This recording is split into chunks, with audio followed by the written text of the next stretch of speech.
তাদের পাশে দাঁড়ান। হজ করা লাগবে না, আপনি হজে যাচ্ছেন, আপনার পাশের বাড়ির মানুষের খাওয়া হয় না, ও হজ কোনোদিন কবুল হবে না। পাশের বাড়ি দেখতে হবে। হযরত ওমরকে চেনেন? হযরত ওমর আল্লাহ রাসূলের সাহাবা, কেমন নেতা ছিল জানেন? নেতা তো জীবনে অনেক দেখেছেন আপনারা, মাশাআল্লাহ। তবে নেতা কারে বলে জানেন? হযরত ওমর নিশি রাতের বেলা একজন লিডার হয়ে, একজন নেতা মোড়ল হয়ে ওই রাতের বেলা রাস্তায় রাস্তায় ঘুরে ঘুরে বেড়াতো। কিসের জন্য জানেন? কার বাড়িতে বাচ্চারা কাঁদে, কার বাড়ি খাওয়া হয় না দেখার জন্য। এরকম নেতা পাওয়া যাবে এখন? সবাই ঘুমাচ্ছে, নিশি রাত্রে বেলা রাত 2-3টের সময় রাস্তায় ঘুরে ঘুরে বেড়াচ্ছে, রাউন্ড মারছে, কার বাড়ি ভাত নেই, কার বাচ্চারা কাঁদছে। হঠাৎ করে হযরত ওমরের কানে এলো, দুটো বাচ্চা কাচ্চা খুব কান্নাকাটি করছে। হযরত ওমর আস্তে আস্তে দরজার দিকে গেল, মা, ও মা, দরজা খোলো মা, তোমার বাড়িতে বাচ্চা কাঁদে কেন মা? কে বলছে? নেতা বলছে, নেতা মোড়ল বলছে, লিডার বলছে, মা তোমার বাচ্চারা কাঁদে কেন? কোনো সাড়া আসে না। আবার হযরত ওমর ডাকে, ও মা, দরজাটা খোলো মা একটু, তোমার মাসুম বাচ্চাদের চিৎকার সহ্য হচ্ছে না, তারা হাউ হাউ করে কাঁদছে, কিসের জন্য কাঁদে? কোনো আওয়াজ আসে না। হযরত ওমর একেবারে টুটা ফাটা জবান নিয়ে হযরত ওমর মায়াবী সুরে মা মা বলে ডাকে, মা একবার দরজাটা খোলো মা, তোমার বাচ্চারা কেন কাঁদে দেখি। হযরত ওমর বলছে, কি বলছে? দোহাই তোমায় ও জননী বলো মা একটিবার, দোহাই তোমায় ও জননী বলো মা একটিবার, তোমার ঘরে কাঁদছে শিশু করে কেন চিৎকার, তোমার ঘরে কাঁদছে শিশু করে কেন চিৎকার, কোন কারণে তাদের মুখে খাবার তুমি দাও না, কোন কারণে তাদের মুখে খাবার তুমি দাও না, মাসুম তোমার খুদার জ্বালা সহিতে যে পারে না, মাসুম তোমার খুদার জ্বালা সহিতে যে পারে না। তোমার বাচ্চাগুলো ক্ষুধার যন্ত্রণা সহ্য করতে না পেরে কাঁদে মা, তোমার বাচ্চাদের জন্য কি একটু দয়া হয় না মনে, একটু মায়া নেই? কেন মা তুমি তাদের খাবার দিচ্ছ না? তখন ভিতর থেকে আওয়াজ আসছে, আপনি কে বাবা? আপনি কে? কান্না কান্না সুরে মায়ের আওয়াজ আসছে, আপনি কে বাবা? আপনি কে একবার বলেন। আমার বাচ্চাদের প্রতি মায়া নেই আপনাকে কে বলেছে? আমার বাচ্চাগুলো 2 দিন হয়ে গেল কিচ্ছু খেতে পায় না, আমি বড় অসহায়, আমার বাড়িতে পানি ছাড়া আর কিছু নেই। তখন ঘরে থেকে কান্না কান্না সুরে কি বলছে?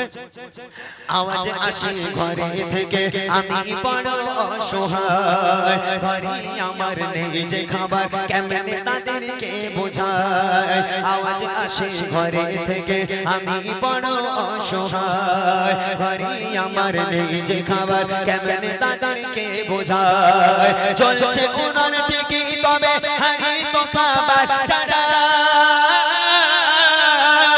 চলছে উনান ঠিকই তবে হাড়ি তো খাবার ছাড়া, ফোটাই শুধু পানির উপর দিয়ে পাথর টুকরা, ফোটাই শুধু পানির উপর দিয়ে পাথর টুকরা। সেই মা বলছে, কি বলছে?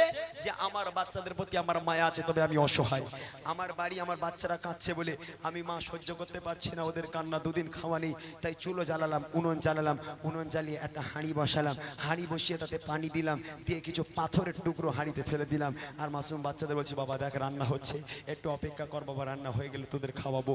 পাথর ফুটিয়ে ফুটিয়ে বাচ্চাদের সান্ত্বনা দিচ্ছি, কিন্তু বাচ্চাদের খিদে পেলে মন কি বোঝে? রাগ করবেন না, আমাদের বাড়ির একটা বাচ্চা যদি 5টা মিনিট কাঁদে, ওই মা ছটফট করে, কোথায় কি পাওয়া যায় বাচ্চার কান্না থামাতে হবে। হ্যাঁ, 5টা মিনিট যদি না খেয়ে থাকে বাচ্চা কেঁদে কেঁদে পাগল হয়ে যায়। আর সেই যুগের বাচ্চাগুলো 2 দিন হয়ে গেছে পানি ছাড়া কিচ্ছু খায় না, মায়ের দুধ হয় না। আজকের সেই মা বলছে, আজকে আমার বাচ্চাদের প্রতি মায়া আছে, কিন্তু আমি মা কি করব, বুকটা ফেটে যায়, কলিজাটা ফেটে যায়, আমার বাচ্চাদের কান্না সহ্য করতে না পেরে আমি মা উনুন জ্বালিয়ে হাঁড়ি বসালাম, হাঁড়ি বসিয়ে তাতে পাথরের টুকরা দিয়ে আমার বাচ্চাদের বোঝাচ্ছে, আমার বাচ্চারা কিছুতে বুঝছে না। ঘরের মধ্যে থেকে আওয়াজ আসে, কি আওয়াজ? আওয়াজ আসে ঘরে থেকে, আমি বড় অসহায়, ঘরে আমার নেই যে খাবার, কেমনে তাদেরকে বোঝায়, চলছে উনান ঠিকই তবে,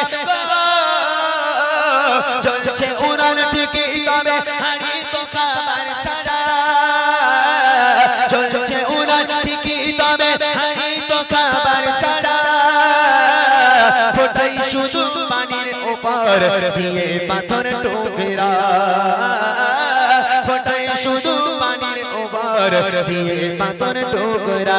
এমন কথা শুনে উমর অশ্রু তার থামে না, এমন কথা শুনে ওমার অশ্রু যে তার থামে না।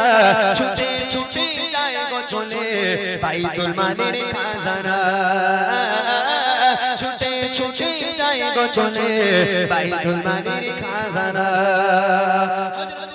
তার মনে ব্যথা লাগলো, এই কথা শুনে কষ্ট হলো, ছুটে ছুটে চলে গেল বাইতুল মাল। বাইতুল মাল মানে যেখানে সরবরাহ করা হয়, মালগুলো যেখানে সংগ্রহ করে রাখা হয়, জমা করা হয়, সে গুদাম ঘরে চলে গেল। ওই নেতা কাকে বলে দেখেন, ওই নেতা ওই রাতের বেলা ছুটে ছুটে ছুটে ছুটে গুদাম ঘরে গিয়ে এক বস্তা আটা তুলে নেতা নিজের মাথায় রেখেছে, নিজে মাথায় নিয়ে আবার ওই নেতা রাত্রে বেলা দৌড়ে দৌড়ে যাচ্ছে অসহায় মাকে খেতে দেবে বলে।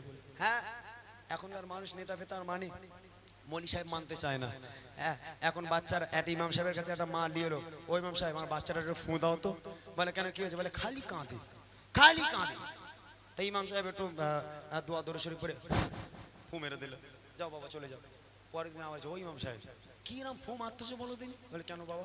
বলে কাজ হয় না কেন ফুই? আমার বাচ্চা কাঁদে। বলে একটু কড়া ডোজ দেই তালি, ইখলাস শরীফ, ফতিহা শরীফ, কুল শরীফ, যা যেখানে পেরেছে ইমাম সাহেব পড়েছে, পড়ে আবার যাও বাবা। পরের দিন আবার কান্না বেড়ে গেছে, তখন এসে বলছে না তোমাদের মতো মলি সাহেব যদি কাজ হবে না। বলে কেন, কি হয়েছে? বলে কি জানি তোমার খালি লোকের বাড়ি খেয়ে খেয়ে বেড়াও, তোমাদের ফুদি কাজ হয় না কেন? বলে কি হয়েছে রে বাবা বল। বলে তুমি যত ফু দিচ্ছ তত কান্না বেড়ে যাচ্ছে। তো ইমাম সাহেব আবার একটু ফু দিল, দেওয়ার পর পরের দিন ও লোক আর আসে না ইমাম সাহেবের কাছে। পরের দিন লোকটা যাচ্ছে রাস্তা দিয়ে হেঁটে, ইমাম সাহেব বসে আছে, ও লোক ইমাম সাহেবের দিকে তাকিয়েও দেখে না। ইমাম সাহেব ডাকতে, ও ভাই কি বাবা তাকিয়ে দেখো না, কি হয়েছে কি? বলে আমি ইমাম টিমাম মানি নি আর, মলি সাহেব মানি নি আর। বলে কেন, কি হয়েছে? বলো তোমাদের কাজ না, তোমরা বেকার লোক সব, মলি সাহেব মানে সব বেকার, মলি সাহেব আর মানিনি। বলে কান্না থেমেছে? বলে হ্যাঁ থেমেছে। বলে কার ফোন এলে? বলে কারোর ফোন এনি, মলি সাহেব আমি আর মানিনি। বলে কি করেছো?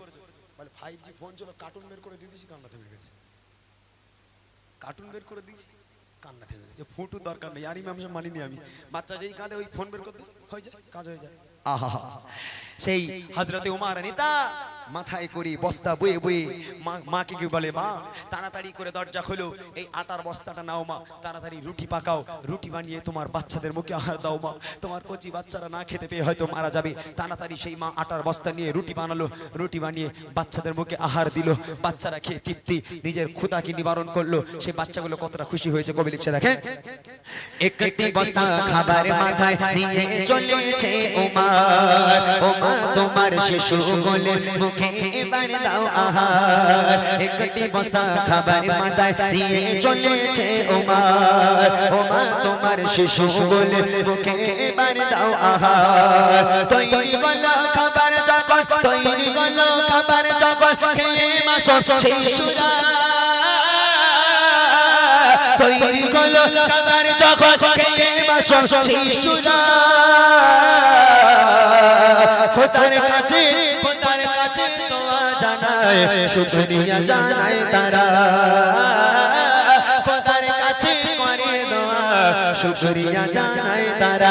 তোমার মতো ভালো মানুষ কি গো তোমার পরিচয়, তোমার মতো ভালো মানুষ কি গো তোমার পরিচয়, গরিব দুঃখী অসহায়ের তরে যার কাঁধে হৃদয়, গরিব দুঃখী অসহায়ের তরে যার কাঁধে হৃদয়। এই পর্যন্ত থাক। এরপর বাচ্চারা দেখে কি বলেছিল সেটা এবছর আর শোনাবো না, সেটা পরের বছর শোনাবো। এইটা বাদ দিয়ে গেলাম, বাচ্চারা কি বলবে, তারপর তোমার তোমার পরিচয় কি, পরিচয়টা কি দেবে, এটা শোনার জন্য পরের বছর দাওয়াত করতে হবে আমার এবার, ঠিক কিনা? পরের বছর আমার দাওয়াত দিতে হবে এটা শোনার জন্য। এটা যদি বলে দেই পরের বছর বলবে ইমরান খান আনার দরকার নেই, কেন? মানে গজল তো পুরো চষে দিয়েছে, আর আনার দরকার নেই। তবে এটা যদি বাকি থাকে, এই সেই কোমরের ঘটনা বাকি রয়েছে, খবরদার দাওয়াত করলে পরেরটা শুনতে হবে আবার। তো এর জন্য এখানে পর্যন্ত বাকি রাখলাম। চলেন আমাদের খোঁড়া বক্স হয় বাপাই, খোঁড়া বক্স। খোঁড়া বক্স নাম দিয়েছি কেন জানেন? আমি বক্তাদের নকল করি, আপনারা জানেন। তবে এ হচ্ছে আমাদের খুব